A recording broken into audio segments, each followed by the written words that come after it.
Ya, assalamualaikum warahmatullahi wabarakatuh.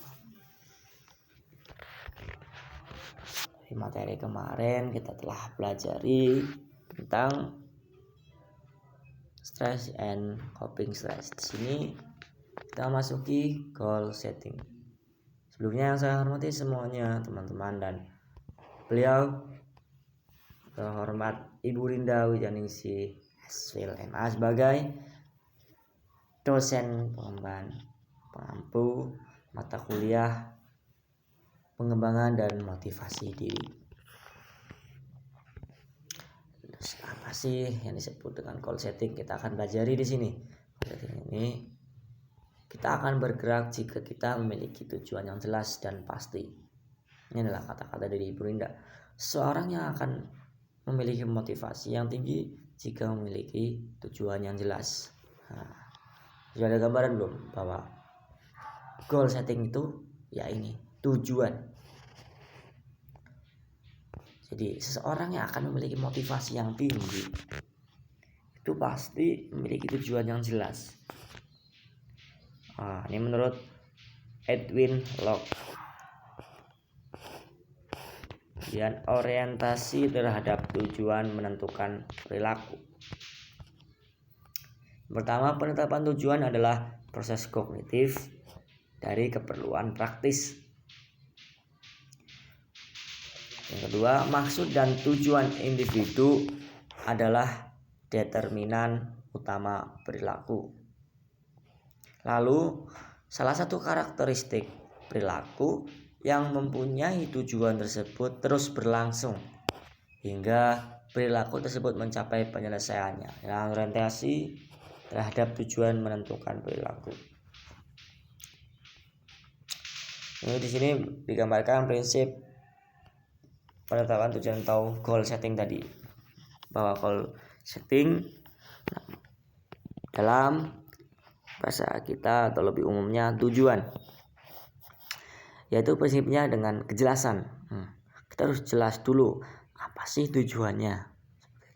Kemudian tantangan.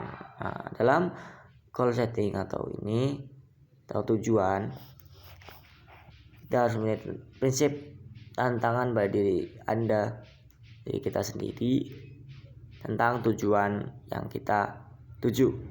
Kemudian komitmen juga penting. Lalu umpan balik, apa sih yang bisa kita dapatkan dari tujuan ini? Feedback. Lalu kompleksitas tugas. Kita masuk ke prinsip yang pertama tadi, kejelasan. Kejelasan tuh dijelaskan bahwa tujuan harus jelas, terukur.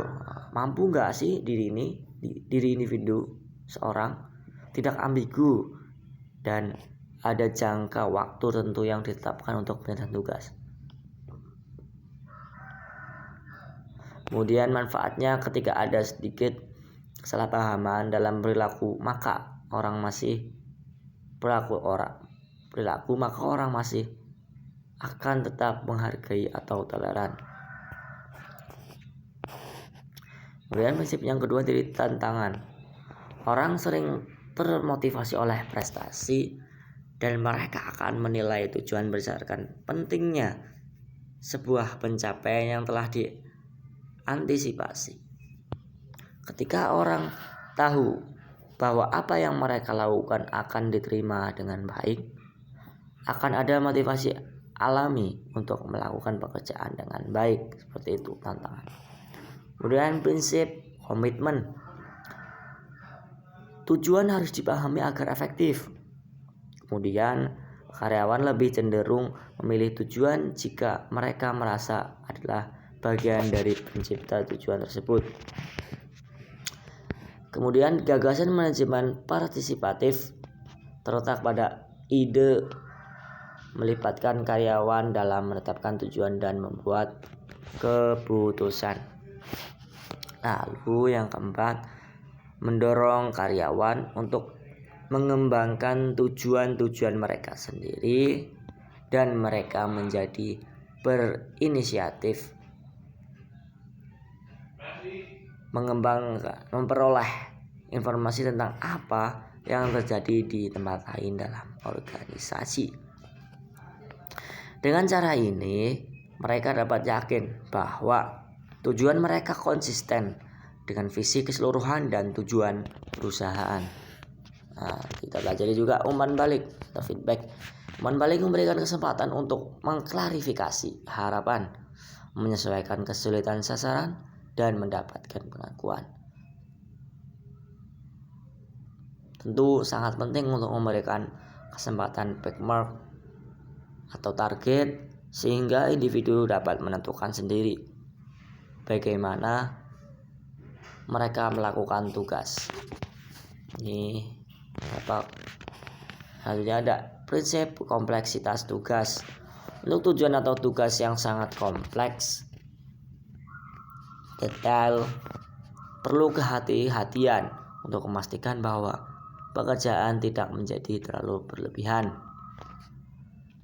Orang-orang yang bekerja dalam peran yang kompleks mungkin sudah memiliki motivasi tingkat tinggi, namun mereka sering mendorong diri terlalu keras jika tindakan tidak dibangun ke dalam harapan tujuan untuk menjelaskan kompleksitas tugas.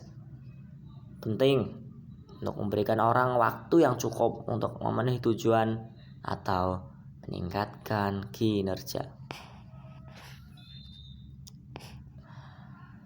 Lalu apa sih, bagaimana untuk membuat teori dalam penggunaan teori goal setting? Sini ada specific, measurable, achievable, realistic, dan timely. Spesifik, kita jelaskan dulu bahwa tujuan kita harus spesifik, jelas, detail. Apa sih tujuan kita atau goal setting kita? Kemudian measurable, terus ada achievable, ada realistic, dan waktunya timely.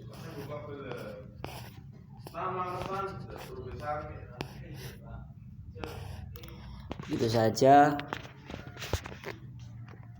Sebelum di set phases of setting of goal setting theory. Jadi di sini sedikit contoh aja. Spesifik, misal tujuan kita yang dekat-dekat saja, dari 1 ke 5 tahun berikutnya, 1 sampai 5 tahun. Spesifik, kita akan melakukan apa?